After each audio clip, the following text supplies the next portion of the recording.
യേശുവിൽ ഏറ്റവും പ്രിയമുള്ള സഹോദരി സഹോദരന്മാരെ, ഈ പ്രഭാതത്തിൽ വാഗ്ദത്ത വചനം നാം ധ്യാനിക്കുമ്പോൾ ഈ വചനം ഉത്തരമായി നമുക്ക് കടന്നു വരുന്നത് കൃപയ്ക്ക് മേൽ കൃപ എങ്ങനെ സ്വീകരിക്കാൻ സാധിക്കും, കൃപയ്ക്ക് മേൽ കൃപ എങ്ങനെ സ്വീകരിക്കാം, അനുഗ്രഹത്തിന് മേൽ അനുഗ്രഹം നമുക്ക് എങ്ങനെ സാധിക്കാം എന്നാണ്. യോഹന്നായ സുവിശേഷം 12-ാം അധ്യായം 26-ാം വാക്യമാണ് നാം ധ്യാനിക്കുന്നത്.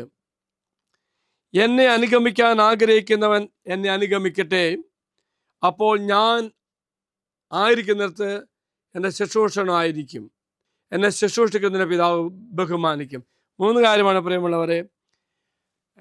യഥാർത്ഥമായി ശുശ്രൂഷ ചെയ്യാൻ ആഗ്രഹിക്കുന്നവർ ദൈവത്തെ അനുഗമിക്കണം. അപ്പം എന്ത് ചെയ്യും? ദൈവം നമ്മെ ചേർത്ത് വയ്ക്കും, ദൈവത്തോട് കൂടെ നമുക്കാകാൻ സാധിക്കും. വീണ്ടും ദൈവത്തെ യേശുവിനെ ശുശ്രൂഷിക്കുന്നവനെ പിതാവ് ബഹുമാനിക്കും. അപ്പോൾ കൃപയ്ക്ക് മേൽ കൃപ കിട്ടണമെങ്കിൽ ത്യാഗപൂർണമായ ഒരു ശിഷ്യത്വത്തേക്ക് കർത്താവിനെ വിളിച്ചിരിക്കുന്നു. ഈ ത്യാഗപൂർണമായ ശിഷ്യത്വം വില കൊടുത്ത് ഈശ്വരൻ അനുഗമിക്കുന്നു. ഈ വചനത്തെ തൊട്ടു മുന്നേ പറയുന്നുണ്ട്, ഒരു ഗോതമ്പ് മണിയാണ്, ഗോതമ്പ് മണിയെ പോലെ അഴിയപ്പെടണം.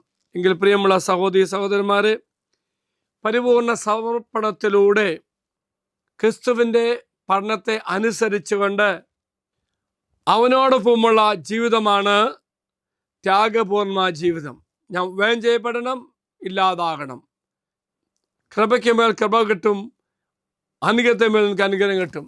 നിന്നെ സമർപ്പിക്കണം, തമ്പുരാനെ കൽപ്പന അനുസരിക്കണം, ഗോതമ്പ് മണിയെപ്പോലെ അഴിയപ്പെടണം.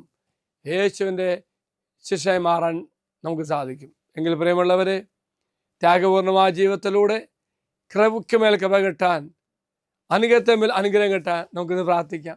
നമ്മൾ നിയമങ്ങളെല്ലാം വാഗ്ദത്ത പേടകത്തിലേക്ക് സമർപ്പിക്കാം.